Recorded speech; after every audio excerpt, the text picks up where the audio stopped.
I'm not an anime person. I can count the amount of anime that I've seen to the end on one hand. I love Final Fantasy, but that's kind of the extent for me. This video will spoil the entirety of Wonder Egg Priority, and I will be taking the piss. With a few exceptions, I just don't find myself interested or getting invested in anime, and yes, it is a me problem, I'm well aware. I have my reasons, the most petty of which being that the voice acting is usually annoying, even more so if you're watching the dub. This show is no exception. I do like anime art styles, particularly back when cell animation was commonplace. I love Cowboy Bebop. I'm just gonna leave it at that. I'm not here to talk about why I don't watch that much anime, but I did watch the first episode of Wonder Egg Priority on a whim in 2021 when it first released, and I was immediately engrossed in its eerie and uncanny concept and world. At the time, my best friend and I watched each new episode as soon as it dropped, and we would always discuss what the hell just happened. To jump the gun for a second, it was, and probably still is, one of the best first episodes of any show I've ever seen. Beautiful animation and character design, a disturbingly grim setup, surreal and dreamlike visuals, concepts, and worlds, and a great soundtrack. It was so gripping. This show had an insane amount of potential, especially for one that is not based on a manga or any other source material of any kind, but 4 years later, it's definitely not one of the giants. This show kind of fell off the face of the earth, and it's for a very good reason. Wonder Egg Priority's got what has to be the worst ending of any show that I've ever seen in my life. It's so bad, holy shit. Apparently a common practice for the studio behind it. I will say though, maybe it's because I'm an uncultured heathen, but the premise of this show was pretty confusing for me when I first watched it. I was only barely able to keep up. My grip on the story's progress was very loose, so when it hopped off the rails and turned into sour milk, I didn't even notice at first. My ass had to stare at my reflection on a black screen after finishing the finale to truly piece together that what I had just watched sucked.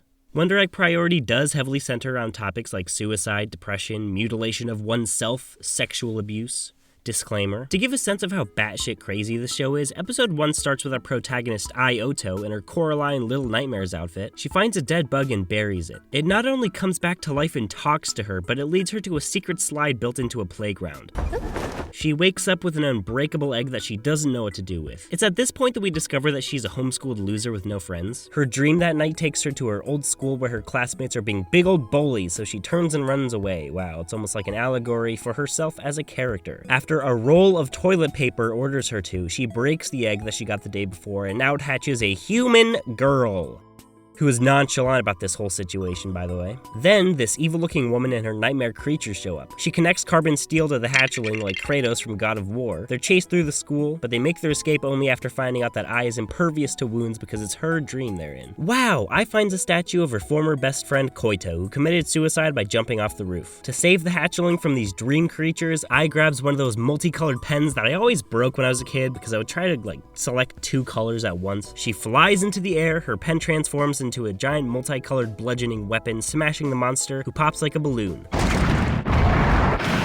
But as soon as they exchange pleasantries, the hatchling poofs away in a cloud of smoke. So the plan is, Ai buys eggs, rescues the girls inside of them in her dreams, and eventually she can bring her deceased friend Koito back to life. Splendid, but oops, turns out her injuries carry over into real life. This is a hell of a first episode. Even having seen the show before, writing out the gist of this episode just makes me giggle. Imagine explaining this to a normal person. Also, the term Ai is a lot more heavy-handed now than it was in 2021.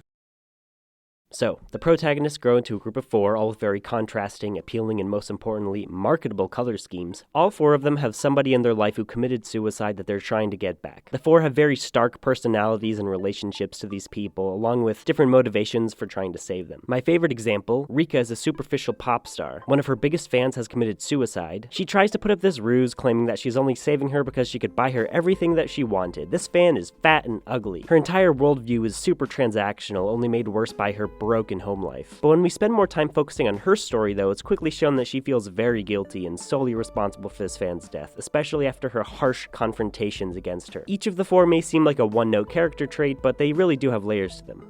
Wonder Egg Priority was at its best in these dream worlds. As we bounce between protagonists, we see each version of this other world tied to the one that they're trying to save. Ai's dream is a school, Momoe's is a train station, Nehru's is a bridge, last and least, Rika's is a grassy plain, pretty boring. But it's what takes place here that really matters. Each hatchling spawns a monster that represents the cause of their demise in some way. Abusers, stalkers, manipulators, oh my. It's not exactly trying to be subtle, maybe even a little ham-fisted depending on who you are. I don't speak bitch! Point is, the spectacle, the animation, the colors, the movement, it's mesmerizing to look at. Everything pops, and the show makes very good use of contrasting colors. Each one has their own colored scheme. The hideous variety of monster designs with these gorgeous and incredibly polished visuals, everything represents something, from the monster to the location to the protagonist's tools. The show is depressing, but it's not in a bad way. It's like a roller coaster. The grim buildup leads to explosive payoffs. There is literally a scene where one of the four girls pulls out a stash of photos and spreads them out on the table. One of these guys could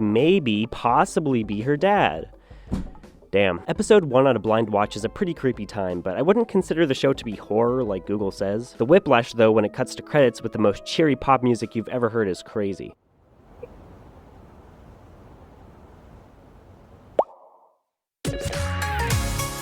These characters are very likable. The four genuinely feel like a tight-knit group, even though in the English dub, Rika says no cap. No cap.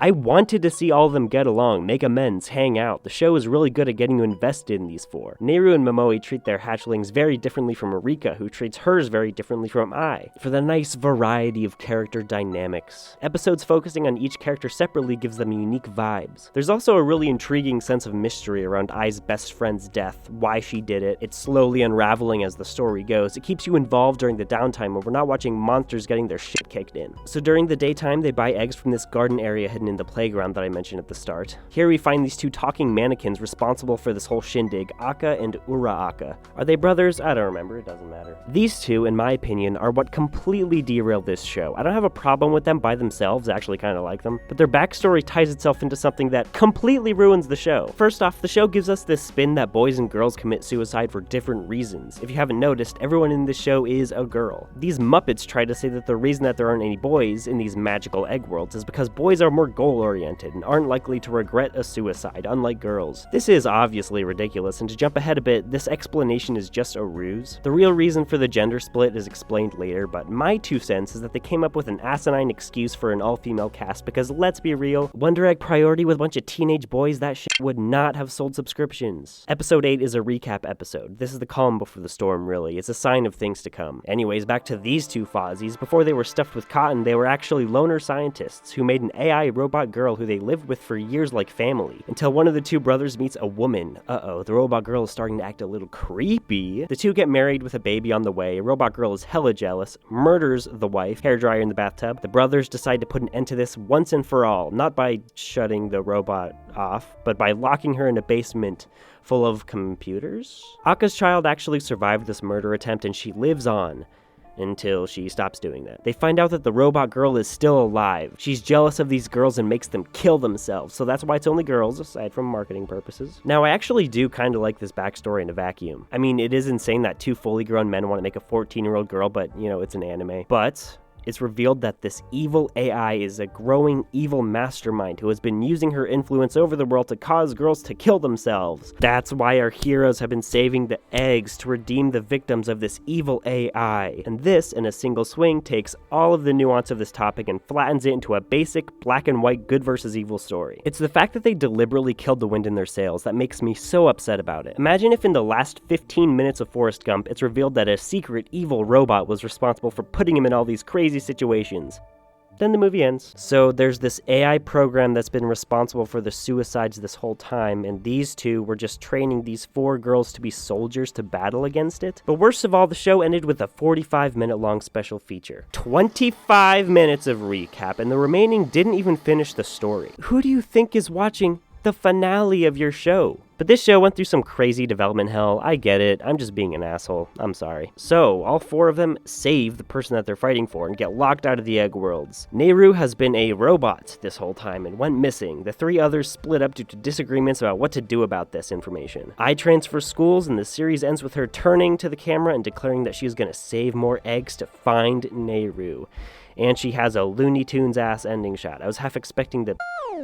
They really set us up with so many plot threads and then just severed it. I'd say episode 11 is where the ship starts to sink. Wait, this show has like 2 episodes left. Why are you dumping so much unnecessary information on us? There's no way this wraps up in a neat little bow. Finally. No! I was supposed to do the poll. Well, you should have said something. I'm telling Mom! No! Nehru's got a dead body in her room, Ai cracks an egg and finds herself in it because apparently there are infinite amount of parallel dimensions in space-time. This is the last episode, guys. Is this really something that you want to bring up for the first time? What the hell is this? This isn't even a cliffhanger. They didn't even try to create intrigue about what might happen next. They just move on. Listen, I know. This show was trippy right from the start, but it still felt like it was somewhat grounded to a single theme before the rhyme and reason was thrown off of a cliff. It was a personal and small-scale story despite its fantastical premise. All of a sudden, we're building up a ton of sci-fi parallel universe lore only for the show to straight up fucking end before any of it pays off. Despite all this, the spectacle is definitely still there. You may be confused, but damn, it's still so pretty to look at. On my first watch, I really thought that the story was gonna go the route of, obviously you can't bring people back from the dead, but you can use their and your experience as a learning one to be a better person. Well, we might not have brought back our friends, but we made new ones in this adventure that we embarked on together. We are better people now than we were at the start before we all endured our character arcs. It's cliche, but I would have been content with it. Better than what we got. You wouldn't even have to get rid of the crazy scientist backstory. Just have this tragedy happen to these two dudes, so they create these egg things in an attempt to prevent it from happening to anybody else. But they decided to turn this story about these kids handling and grieving over their friends' deaths into a battle against an evil entity who was actually responsible for these kids' deaths. A final battle that they don't even show. I don't understand how this happens to a show with multiple writers. Like, if you're a single writer working on a project, I get it. Dots can connect more seamlessly or just make more sense in your own head. Fanfiction exists for a reason. Wait, how many writers did the show have? Oh, just one? Okay, that makes sense. This messiness isn't exclusive to the show itself. Not only was the story not planned out, but the team's production schedule was unrealistically tight. The studio needed to outsource animation, which led to a noticeable drop in quality in the finale, and at times, episodes would be completed hours before they aired. They needed to make episode 8 a recap, and the first 2/3 of the finale a recap, just to save time. Multiple staff members were hospitalized, including the animation producer who went to the hospital, then immediately returned 5 hours later to keep working. These conditions are brutal, and it really sucks that they had to endure that. However, my biggest gripes with Wonder Egg Priority stem from the creative decisions made, specifically towards the final few episodes. If the development team wasn't crushed so hard to get this done, would it have gone this way, or would they have fleshed it out to make everything work in their own vision? I don't know. I don't know if the working conditions affected the story in any way. Back in 2021, when I first watched this, they had me thinking that I had found my new favorite anime that I'd ever seen. Maybe even one of my favorite shows, period. They pulled the rug so hard, dude. I'd rather watch Cowboy Bebop. That show's fantastic. Oh well. I still love this show, and I have loved it on multiple rewatches since it came out, but it's definitely more about the journey than the destination. It's a sad kind of enjoyment. Feels like the setup came first, they wanted to take us on a wild ride, and when the time came to write a conclusion, they just kind of threw their hands up. I'd still recommend it, there is a lot to enjoy, and if not, then use it as a case study of what not to do when you have so much potential on your hands. Wonder Egg Priority could have been something amazing. God, it makes me so upset to think about. But in the end, I'm no better than this show. I also don't know how to write an ending, so I won't.